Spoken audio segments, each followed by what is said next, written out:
My husband didn't care about me and wanted to drive off to look for the lost companion Lily Taylor. My friend on the mountaineering team said that if I didn't get timely treatment, I would die soon. John shook my hand away and said, "Just a snake bite. What's all the fuss? Lily is lost and it's very dangerous. I have to find her quickly." John didn't know that I was bitten by a Trimerersurus mucrosquamatus, not a grass snake. My legs were in so much pain that I was almost losing feeling. The fetus in my belly didn't seem to be breathing. I was about to die. Lucy Garcia anxiously said that I was dying, but John Smith, my husband, still didn't let me get in his car. "John, Mary Miller has lost feeling in her legs. If she is not treated in time, she will die." Lucy grabbed the car door tightly, trying to put me in the car. John pushed Lucy away impatiently and looked at me coldly. "Lily is lost. It's gonna be dark soon. I have to find her quickly. It's normal for climbers to be bitten by snakes. What's all the fuss? If you are so scared, don't join us anymore." He kicked away the dead snake on the ground directly. "You found a dead snake to trick me. Are you kidding me?" Lucy slapped me to keep me awake. She cried and begged John to take me to the hospital as soon as possible. "Mary is your wife. Don't you worry about her." But John frowned in disgust. "I am the captain of the mountaineering team. I have to be responsible for the team members. Lily needs me now. You are with Mary together and nothing will happen to her." But I was really about to die. I felt the snake venom spread to the point where my arms felt numb. The fetus in my belly also stopped breathing at some point. I felt desperate. I wanted to cry and tell John that our baby stopped breathing. I wanted to tell him how sad I was, but I couldn't. I was so weak. Watching John walk towards the car without looking back, I tried to muster up all my strength to climb down from the stretcher and crawl towards him.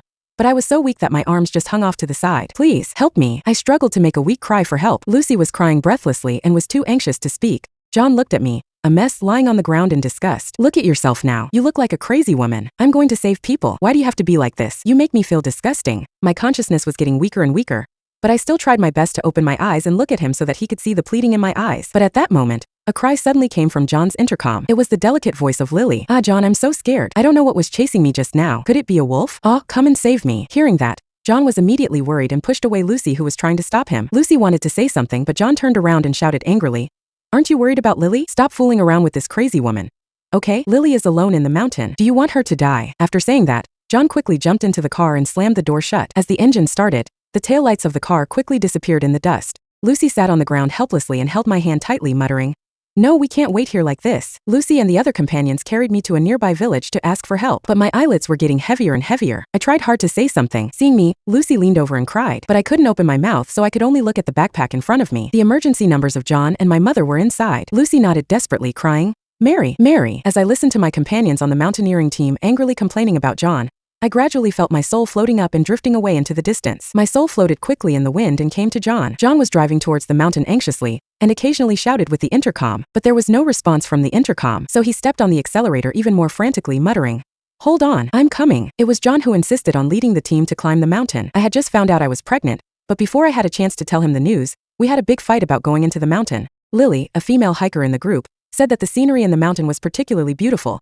so John excitedly brought me there. But the mountain was too remote. I said that it was too dangerous, but Lily said that what we pursued was exactly the natural environment. John nodded repeatedly and forced me to go into the mountain. I said I wanted to go back. John got furious and said that I made trouble. He pushed me away and walked in front with Lily, talking and laughing. "John, is that okay? It's dangerous for your wife Mary to stay here alone." Lily wore a yoga suit, showing off her good figure. It was like she came to the mountain to do yoga. How considerate Lily is. "You are not a kid. Don't be so petty." Quickly, John urged me impatiently, but turned around and chatted with Lily gently. I didn't dare to wait alone at the foot of the mountain, so I could only follow them slowly. But just when we reached halfway up the mountain, Lily's leg was scratched by the bushes in the mountain. Her yoga pants were torn, and her white calf was scratched. Seeing that, John immediately ran over with an anxious look on his face. "Are you okay?" Then he supported Lily and asked her if she could continue walking. As soon as Lily's feet landed on the ground, she screamed and fell into John's arms with a shy face. "John, I seem to be unable to walk any further, but it's too awkward to be in this place." Lily looked embarrassed, but her eyes were fixed on John. "Come on, get on my back. I'll carry you." John half squatted down without hesitation, wanting to carry Lily. "Ah, is that okay? Mary is here." "I'm fine. John, I can walk. Don't mind her. I'm the captain of the mountaineering team. It's my duty to help the team members." John rolled his eyes at me unhappily and carefully carried Lily on his back. Lying on John's back, Lily turned her head and gave me a smug smile. Later, our group got separated in the dense forest, and I was accidentally bitten by a poisonous snake. Each member on the mountaineering team had an intercom, but Lily's intercom broke for some reason before. John generously handed my intercom to Lily and said that we both could just use one. After being bitten by the snake, I quickly judged that it was a Trimerersurus mucrosquamatus. I simply bandaged the wound and wanted to call for help, but I didn't have an intercom and my cell phone had no signal at all. I was wailing in despair in the valley. Luckily, Lucy and the others heard my voice and found me. Seeing that I was injured, they hurriedly carried me down the mountain. When we reached the foot of the mountain, I saw John. I was frightened because I got lost and was bitten by a poisonous snake. Just as I was about to pull John to say something, he interrupted me. He said that Lily was lost in the mountain and had just spoken to him on the intercom. He had to rescue her quickly. I wanted to cry to him, but suddenly I felt dizzy and passed out. In the last moment before I fainted, I heard him say with disdain on his face, "Humph.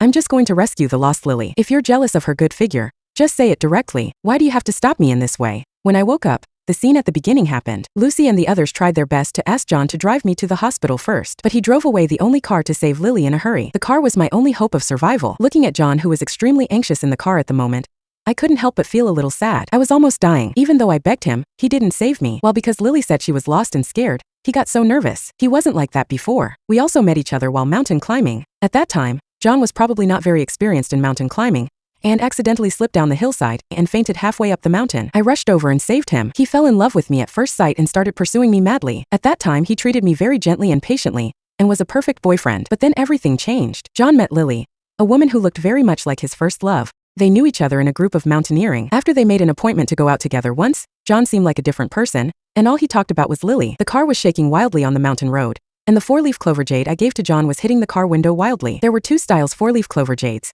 one large and one small. I hung the big one in John's car and wore the small one with me. I hoped that it could bless the 2 of us to be together forever in safety. John looked at the wildly shaking 4-leaf clover jade, complained irritably, pulled it off and threw it into the car. But at that moment he seemed to suddenly think of something, and he was anxiously flipping through his mobile phone while driving. Soon he called me. Seeing that, I suddenly became curious that how could he still think of me? But how could I get through on the phone now? Hearing the busy tone on the phone, his expression suddenly became extremely impatient and he kept saying something. After trying several times and failing to get through, he gave up and took out his intercom. Lucy, please tell Mary to stop making trouble and go back to the camp as soon as possible. Also, ask her to prepare something of warming the stomach. Lily has been lost for so long. She must be cold and hungry when she comes back." John finished speaking quickly and hung up the intercom without waiting for Lucy to say anything. He called Lily on the intercom with an anxious look on his face. Soon, a faint response came from the intercom. "John, is that you?" Hearing her voice, John's face suddenly lit up. He slammed on the brakes to a stop, then held the intercom in both hands and asked frantically, "Lily, where are you now? Are you okay? Is it safe around you now? Take a quick look to see if there are any landmarks." Listening to Lily's intermittent replies, John nodded frantically. He smiled happily and quickly turned the car around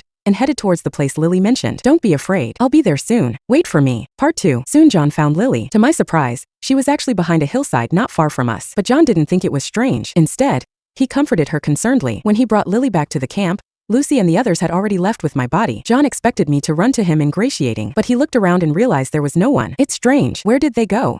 He looked at Lily, who bowed her head in pain. "Lily, are you okay?" Lily said with a weak expression on her face. "John, maybe my wound is infected. I feel dizzy and uncomfortable." As she spoke, Lily fell into John's arms. Seeing that, John didn't care about anything else and hurriedly took Lily into the car and drove towards the city. I was hurt too, but he was so cold to me. I shook my head helplessly and my soul flew towards the city involuntarily. It turned out that Lucy and the others took my body to the hospital and also brought my mother over. When my mother saw me lying on the stretcher, she fainted from crying. My father left us when I was a child, and it was my mother who raised me with great difficulty. So my mother had never interfered with me in my hobbies and choosing a boyfriend. But when she woke up, she cried out in regret, "Mary, if I had stopped you from climbing the mountain and from being with John, wouldn't you have died?" Looking at my mother crying bitterly, I suddenly felt a pain in my heart. At the moment, I heard John's voice suddenly. I turned my head to look and saw him rushing in anxiously with Lily on his back, shouting frantically in the hospital lobby, Doctor, there is a patient here who is dying." Hearing that, the doctors and nurses immediately rushed towards them frantically. My mother looked around blankly and saw John with Lily in his arms. She looked down at my body lividly with regret and unwillingness. She stood up angrily, wiped her tears and rushed straight towards John. At that time,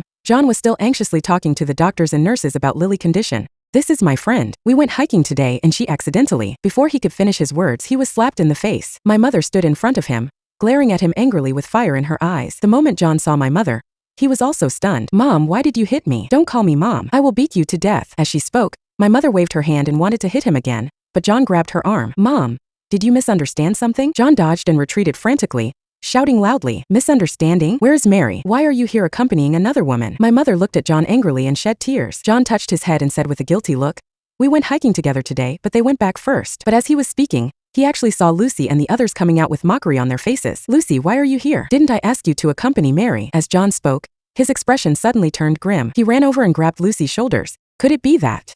Seeing Lucy nodding slightly with tears in her eyes, John suddenly collapsed to the ground. After a while he struggled to stand up and said, "Where's Mary? Where's Mary? I want to see her." My mother just stared at him without saying a word. He fell to his knees with a thud and kowtowed to my mother frantically. "Mom, it's all my fault. It's all my fault." At that moment, the nurse came over and said to John seriously, "Sir, Please don't overstate the patient's condition. It is a waste of hospital resources. Do you know that just now, several of our emergency doctors dropped their work and rushed out to treat your girlfriend's small cut? As the nurse spoke, Lily came behind John and she pointed to Lily's leg. The cut from the branch was almost covered by a scab. In a little while, the wound will be healed. I know you worry about your girlfriend, but don't interfere with the hospital's work. Then the nurse turned and left unhappily. Lily came over and looked at John with a distressed look on her face. John, don't blame yourself. You didn't mean to do it. As she spoke, she reached out her hands to help him up, but John directly pushed her hard to the ground in a rage. He said to her with hatred, "It's all your fault. If it weren't for you, how could Mary have died? Get out of here. This is our family matter. What does it have to do with you?" Enough. Lucy couldn't stand it anymore and shouted at John, "You are such a hypocritical bastard. Can you stop putting all the blame on others? If you hadn't insisted on rescuing Lily, how could Mary have?" As she spoke, Lucy suddenly choked up, crying out of breath. "Mary looked at you so desperately, but what did you do? Have you ever worried about her? You only said that she made trouble. You always think it is others' fault. If you really care about her, why did you leave her there alone and look for Lily?" After saying that, Lucy didn't want to see John anymore. She reached out to support my mother and walked towards the ward. Seeing Lucy and my mother leaving, John reacted immediately, stood up and rushed towards the ward. The moment he saw my body, John felt numb with shock. Maybe before that, he had a little fantasy that it was just a boring prank of mine. He walked up to my body stunned, knelt down heavily, lay on top of me and bawled. My hand suddenly fell to the ground weakly, and the 4-leaf clover jade I was holding tightly in my hand fell out. He picked it up and rubbed it gently in his hand with tears on his face. "Mary, I'm really sorry. I was wrong. It's all my fault." At that moment, the doctor suddenly walked in and asked, "Who is the relative of the deceased?" John stumbled to his feet, wiped the tears from his face and said, "It's me. I'm her husband." The doctor looked him up and down. "Didn't you know that the deceased was pregnant?"